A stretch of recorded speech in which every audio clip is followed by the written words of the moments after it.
Hi friends, welcome back. तो अभी हम देख रहे हैं Vivek Bindra versus Sandeep Maheshwari 5 burning questions. चलो देखते हैं, वीडियो शुरू करते हैं। वीडियो शुरू करने से पहले अगर आप चैनल पर नए हो और आपने अभी तक सब्सक्राइब नहीं किया तो जल्दी से पहले सब्सक्राइब के बटन और बेल आइकन को क्लिक कर लो ताकि आपको हमारे सारे न्यू वीडियोस के नोटिफिकेशन मिल जाए जैसे हम अपलोड करें। अगर आपको वीडियो पसंद आता है प्लीज लाइक एंड शेयर। चलिए शुरू करते हैं। हैरानी की बात है, इतने बड़े स्केल में पता नहीं कितने टाइम से ये स्कैम हो रहा था, आज जाके पोल खुल रही है। और वो भी इसलिए क्योंकि किसी एक ने ये बात शुरू की और उसने क्या इतने सालों से पता नहीं कितने लोगों के साथ ये प्रॉब्लम थी। जो लोग अगर 100% मनी बैक गारंटी थी और लोग पैसा वापस मांग रहे हैं उनको वापस कर देना चाहिए और एक्शन भी होना चाहिए कि भैया ये तुम ये क्या तरीके और लोगों को भी कॉमन सेंस यूज करनी चाहिए कि 10 दिन में नहीं पागल नहीं, पर हैं लोग पागल। अब जैसे हीरो हीरोइनों के पीछे पड़ झूम पागलों की तरह करते हैं। फिर अगर कोई बोले कि मुझे वो बंदा पसंद नहीं है, उसकी मूवी नहीं पसंद, वो ऐसे आके आपको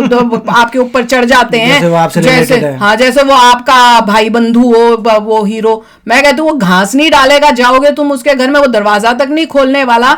कल को जरूरत पड़ेगी, आप बोलोगे कि भैया हमने फलाने को आपकी वजह से लड़ाई की थी, अब मेरे को जरूरत है, मुझे 100 रुपए दे दो। वो कहेगा चल भाग, तू कौन है? वो तुम वहां पे उसके लिए उसके चीखोगे भी नाम तो भी वो पीछे पलट के नहीं देगा, वो यूं अपना स्टाइल से गॉगल्स पहन के ऐसे ही चलता जाएगा। तो लोग ऐसे हैं, उनको रियलाइज नहीं होता है। इसमें इंग्लिश की जो कहावत होती है कि that person doesn't even know that you exist. Exactly, उसको ये भी नहीं पता कि तुम्हारे नाम की कोई चीज भी है दुनिया में। वो तुम्हारे वजह से ही पॉपुलर हुआ और तुमको घास नहीं डालेगा, पर तुम दूसरे लोगों से लड़ने लग जाओ भैया। चलो वीडियो शुरू करते हैं। वीडियो शुरू करने से पहले अगर आप चैनल पर नए हो और आपने अभी तक सब्सक्राइब नहीं किया तो जल्दी से पहले सब्सक्राइब के बटन और बेल आइकन को क्लिक कर लो ताकि आपको हमारे सारे न्यू वीडियोस के नोटिफिकेशन मिल जाए जैसे हम अपलोड करें। अगर आपको वीडियो पसंद आता है प्लीज लाइक एंड शेयर। चलिए शुरू करते हैं। सीधा पॉइंट पर आता है। इस वीडियो में 5 सवाल है, 5 बर्निंग क्वेश्चंस है जिनके जवाब अगर विवेक सर दे पाए तो विवेक सर जीत जाएंगे और संदीप सर को हार माननी पड़ेगी। आपको तो पता ही होगा कि भारत के सबसे बड़े 2 यूट्यूबर्स एक दूसरे से लड़ रहे हैं। 2 यूट्यूबर्स जिनको कुल मिला के उनके 5 करोड़ से ज्यादा सब्सक्राइबर्स हैं, जिन्होंने अपने अपने फील्ड्स में कई रिकॉर्ड्स बनाए हैं जो Guinness book of world record में भी दर्ज है। वो एक दूसरे के ऊपर आरोप लगा रहे हैं। वीडियो शुरू करने से पहले एक क्लियर कर दूं कि इस वीडियो का इंटेंशन किसी को भी डिफेम करना है ही नहीं, सिर्फ कुछ सवाल पूछना है। सवाल काफी सिंपल है और उन सवालों के जवाब देना भी सिंपल ही होना चाहिए। इस वीडियो में मैं किसी के भी फोटोज, किसी के भी वीडियोस, किसी के भी क्लिपिंग्स यूज नहीं करूंगा क्योंकि मैं किसी को वो लूप होल नहीं देना चाहता कि उसका इस्तेमाल करके कॉपीराइट स्ट्राइक दे दे या फिर मुझे धमकाए। तो ये हार्ट टू हार्ट होने वाली है। तो अगर आप एक ऑनेस्ट और बहुत ज्ञान दे सकते हैं तो इस वीडियो को एंड तक जरूर देखें। कुछ दिनों पहले संदीप सर के शो में 2 यंगस्टर्स खड़े हुए और उन्होंने भारत में होने वाले स्कैम बिजनेसेस के बारे में कुछ सवाल पूछे। इस पूरे वीडियो में किसी का भी नाम नहीं लिया गया था, लेकिन डिस्क्रिप्शन था, जो वर्णन था, उससे काफी लोगों को क्लियर हो गया होगा कि वो किन के बारे में बात कर रहे हैं। और जिन्हें क्लियर नहीं हुआ था उन्हें आने वाले कुछ दिनों में क्लियर हो ही गया।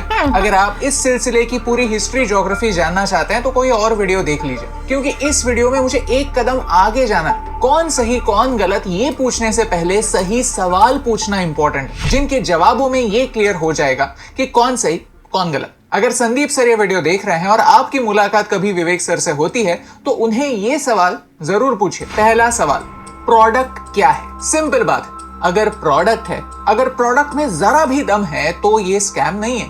लेकिन अगर कोई प्रोडक्ट नहीं है, प्रोडक्ट सिर्फ एक सपना है, तो ये स्कैम जरूर है। स्कैम सिर्फ पैसा लेकर भागना नहीं होता, गलत चीजें बताकर गलत चीजें बेचना भी स्कैम होता है। लोगों को एक ट्रैप में फंसाना एक स्कैम होता है। मानते हैं कि विवेक जी की कंपनी 500 करोड़ की है। क्या ये इतनी बड़ी कंपनी सिर्फ कोर्सेस और सेमिनार्स बेचती है? What do you sell? Product क्या है? सागर सिन्हा नाम के एक YouTube चैनल पर कुछ दिनों पहले एक वीडियो अपलोड हुआ। वहां पर अराउंड 23 मिनट्स और 50 सेकंड के मार्क पर विवेक जी कहते हैं कि ट्रेनर जो है वो प्रोडक्ट एक्सप्लेन करते हैं, यानी कुछ ना कुछ तो प्रोडक्ट है।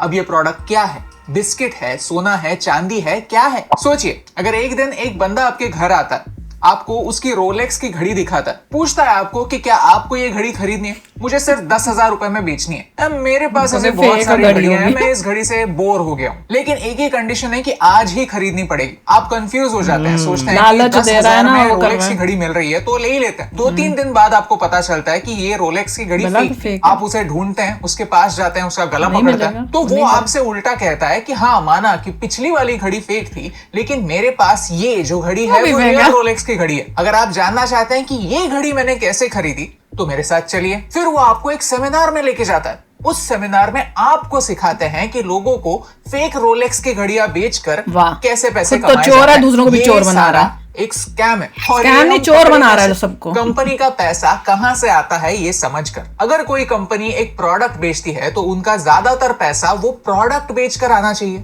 ना कि मार्केटिंग एक्टिविटीज से। इन सेमिनार से, इन कोर्सेज से आने वाला पैसा एक छोटा हिस्सा होना चाहिए। क्या कंपनी का पैसा प्रोडक्ट बेचकर आ रहा है या लोगों को जोड़कर? ये सबसे इंपॉर्टेंट सवाल है। दूसरा सवाल, बिलियनर्स कौन है? उसी वीडियो में अराउंड 11:50 कुछ टाइम स्टैम्प है जहां विवेक जी कहते हैं कि उनके प्रोग्राम में बिलियनर्स आते हैं। Billionaires with a B.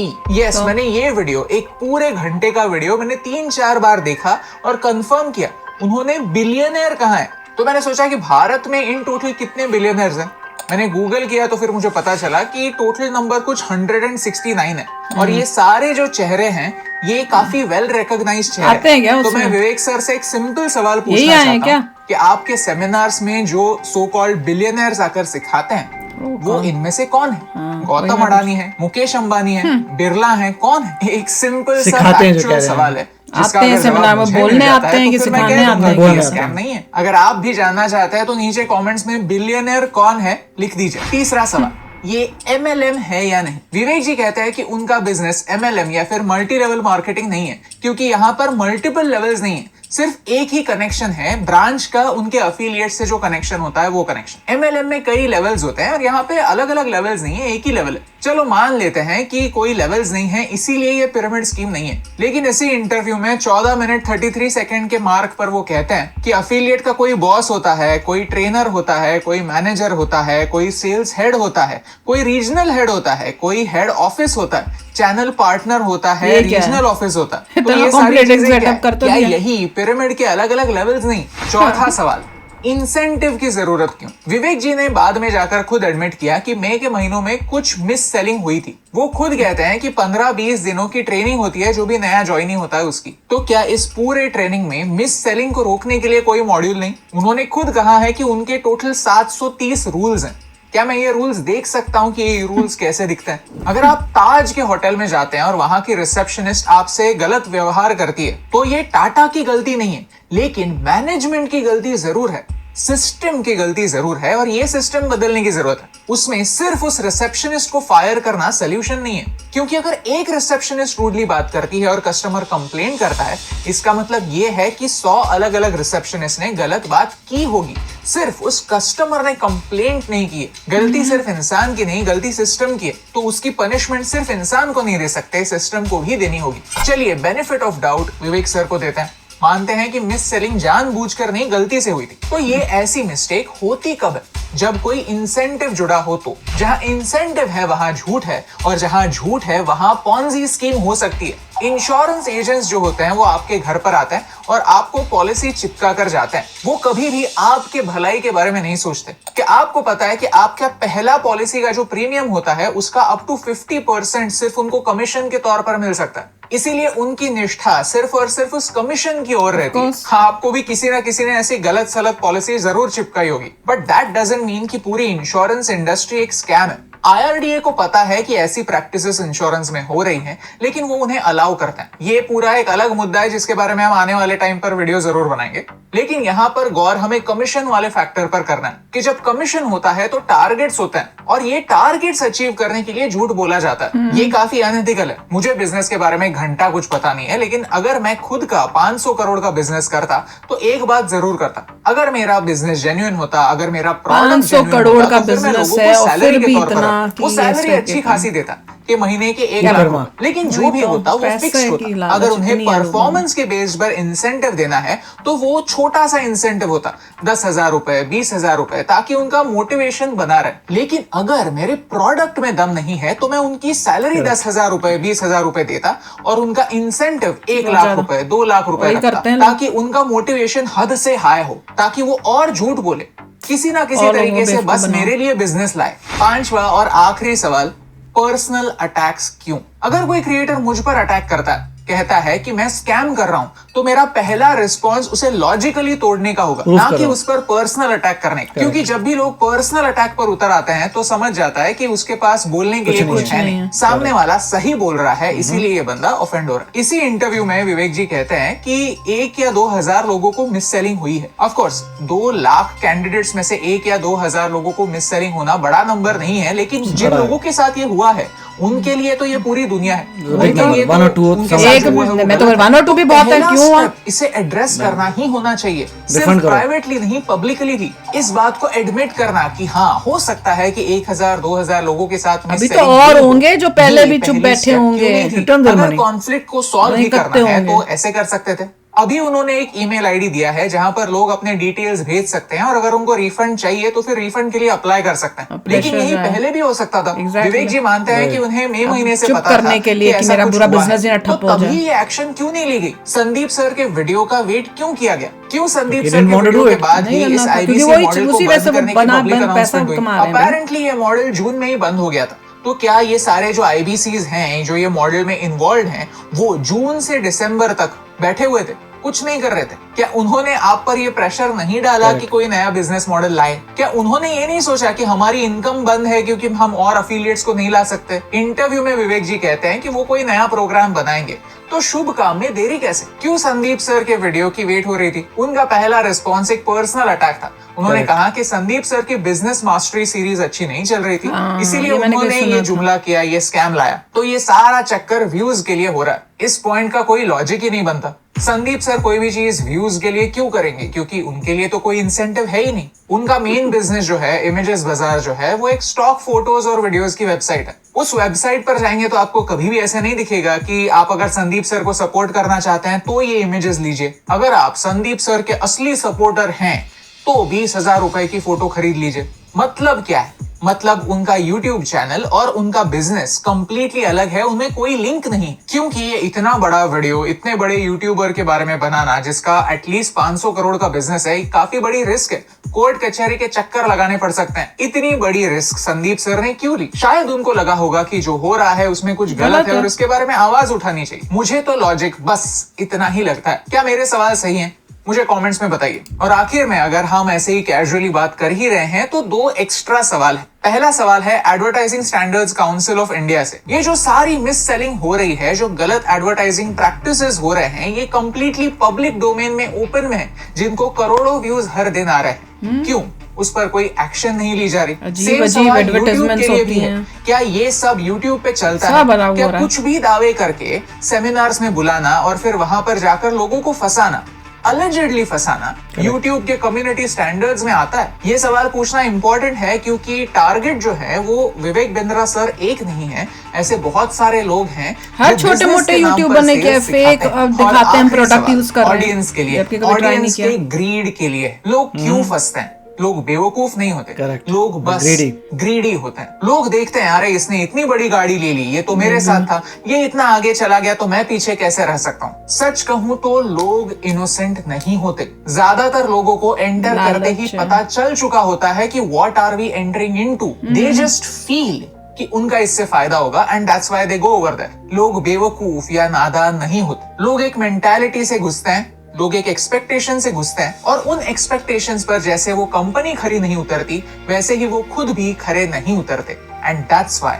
They are angry. हो सकता है कि इसके बाद विवेक बिंद्रा सर वीडियोस बनाना बंद कर दे, उनका सारा बिजनेस वो बंद कर दे और कुछ नया स्टार्ट करे। लेकिन ये जो मैल प्रैक्टिसेस हैं, वो मैल प्रैक्टिसेस इससे बंद नहीं होंगी जब तक लोग इन मैल प्रैक्टिसेस का पार्ट बनना बंद नहीं करेंगे तब तक। The point is simple, courses बेचना गलत नहीं है, लेकिन लोगों को गलत सपने दिखाना गलत है। कोर्सेज किसी भी business ठीक को होने दावा वही चाहिए, करना चाहिए वैलिड जो होने deliver चाहिए, कर पाए। सर्टिफाइड होने चाहिए बड़े-बड़े प्रॉपर दावे अथॉरिटी एडवर्टाइजिंग में किए ही जाते हैं। शैम्पू लगाने से बाल घने नहीं होते, सिर्फ बाल क्लीन होता है। लेकिन वही कोई तो, भी शैम्पू कितने इतनी लोग simple ऐड दे ऐड देते करेगा हैं, तो क्या आप बाल आ उसे खरीदेंगे? जाएंगे। इस पूरे इंडस्ट्री में बदलाव लाने की जरूरत है, सही सवाल पूछने की जरूरत है। तो मेरी आपसे ये रिक्वेस्ट है कि अगर आपको ये सवाल लॉजिकल लगे तो इन्हें संदीप सर तक और विवेक सर तक भी पहुंचाने में हमारी हेल्प कीजिए, क्योंकि सवाल पूछना गलत नहीं है। भारत का संविधान मुझे सवाल पूछने की अनुमति देता है। इसमें ना ही कुछ इलीगल है, ना ही कोई डेफेमेटरी, और यही इंपॉर्टेंट बात आप तक पहुंचाने से मुझे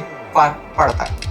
मैं तो वही कह रही हूँ, यूट्यूब में इतना गंद मचा हुआ है, इतनी फेक न्यूज, इतना कुछ। आप लोग कई बार कमेंट्स में बोलते हो मैम ये क्या वीडियो किया भाई। मैं कहती हूँ मुझे क्या पता क्या वीडियो है जब तक हम देखेंगे नहीं। जो आ रही है रिक्वेस्ट उनमें से हम कर रहे हैं, वो तो देखने के बाद पता चलता है। और अगर हम उसे देख लें तो रिएक्शन नहीं होता। हाँ, अब हम पहले थोड़े को बैठ के उसको देखेंगे कि फिर क्या react है, क्या फिर क्या रिएक्ट करेंगे। तो हमारे लिए तो उस टाइम जब देख रहे हैं तभी पता देखिए ये चलता बात सही है कि और उस टाइम आप मैंने भी- बोल भी नहीं सकते हो, क्योंकि जिसकी वीडियो देख रहे हो वो क्या देखिए, तुमको छोड़ेगा फिर। बहुत सारे लोग जो है ना समझ होते हैं। मैंने कितनी बार कुछ कहा है कि ये ग्रीडी है, वो उनको समझ नहीं आता। कई बार हमने कहा जैसे ग्रीड है इंसान को। कितने जब एड्स होती है आपने देखा होगा, ये बाबा बोलते रहते हैं इसके लिए तो फ्यूचर देखना चाहिए। वो हिंट दे रहे होते हैं हम सटल वे से आप लोगों को समझाने के लिए कि ये सब में फंसना मत, क्योंकि हम आपके वेल विशर्स यहाँ बैठे हुए हैं। हमें नहीं है कि आप लोग किसी गलत चीज में घुस जाओ। अब कितने वो आते हैं कि भैया इसको यस और नो को कर दो, या यहाँ पे वो क्रिकेट से रिलेटेड जुए खेल लो। तो उस टाइम हम मतलब क्या आप करें? इतना हम तो पैसा फंसे पड़े हैं। लगाएंगे 50% प्रोबेबिलिटी, इतना पैसा लगा दोगे कि हाँ हो सकता है, ना हो सकता है। हाँ, जो मैं तो कई बार मेरा मन करता है जो बना के ये ऐड दे रहा है अपनी वीडियो में, मुझसे कहूँ कि भैया तू वीडियो बनाने की जगह तू यही गेम करके अमीर बन जा, तो वीडियो बना के पैसे कमाने की क्या जरूरत है। और वही बालों का जी क्रीमों का क्रीम लगा लोगे ये हो जाएगा एक दिन सर लगाई पे। बस हो और गया। मैं बालों में ये करता हूँ, हर एक ने, और छोटे से लेके बड़े बड़े यूट्यूबर सब ये काम कर रहे हैं। ग्रीड है basically। तो वही है, वही यहाँ पे हो रहा है। ये विवेक और ये जो इनकी संदीप के बीच में चल रहा है, इसमें भी ग्रीड ही है कि इतना अमीर होने के बाद भी और की चाहत, चाहे वो आप किसी को बेवकूफ बना के फैक्ट चेक करना पड़ेगा कि क्या कभी कहा था किसी ने 10 दिन में MBA होता है। ये फैक्ट चेक करना पड़ेगा। क्या किसी ने कहा था मनी बैक गारंटी है, ये लोगों को चेक करना पड़ेगा। दूसरा, अगर किसी कंट्री की अगर मान लीजिए जुडिशियल सिस्टम बहुत एफिशिएंट होता है तो बहुत सारे लॉ सूट हो जाते हैं अब तक। तो नहीं, मैं तो ये सोच रही हूँ प्रॉपर एजेंसीज जो अथॉरिटीज है उनको इन्वेस्टिगेट करना चाहिए। एक बहुत बड़ी बात है कि हमारे देश में इस तरह से खुले आम इतना पॉपुलर कोई हो और इतना से गलत काम कर रहा हो, दुनिया को इतना बेवकूफ बना रहा हो। यूट्यूब में कोई गाइडलाइंस होनी चाहिए। देखिए मैं तो फाइनली यही कहूंगा, डिपेंड करता है कि क्या ये दो बातें सही हैं। हाँ। क्या किसी ने कहा था कि 10 दिन में MBA होगा? एग्जैक्टली। क्या किसी ने कहा था मनी बैक गारंटी है? क्या ये गारंटी है?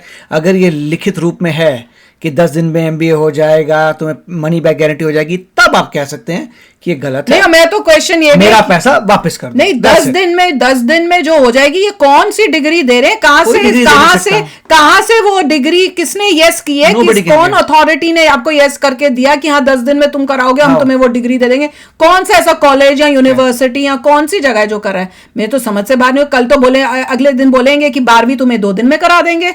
भैया क्या, मैं तो बहुत हैरान हो रही हूँ भैया ये सब सुनकर ही। और लोग फंस रहे हैं, ऐसे लोग फंस भी रहे हैं। अब वही मैं फिर से मजाक करूंगी कि कौन है ये लोग जो फंस रहे हैं? वही जो पाकिस्तानी चैनल्स देखते हैं, हैं वही देखते हैं। व्यूज देखो पाकिस्तानी चैनलों के कितने कितने जा रहे हैं। यही इंडिया में बैठे हुए लोग हैं जो वहां से पाकिस्तानियों से भी बुद्धू बन रहे हैं और यहाँ अपने लोगों से भी बुद्धू बन रहे हैं। तो चलो अब ही शेयर करना अपने थॉट्स। चलते हैं, मिलेंगे नेक्स्ट वीडियो में बहुत ही जल्द। Till then take care and bye bye. तो अगर आप मेरे इस चैनल पे नए हो तो जल्दी से सब्सक्राइब के बटन को हिट करो और बेल आइकन को क्लिक करो, ताकि आपको मेरा जब नया वीडियो मैं लगाऊं आपको उसके बारे में जल्दी से पता चल जाए।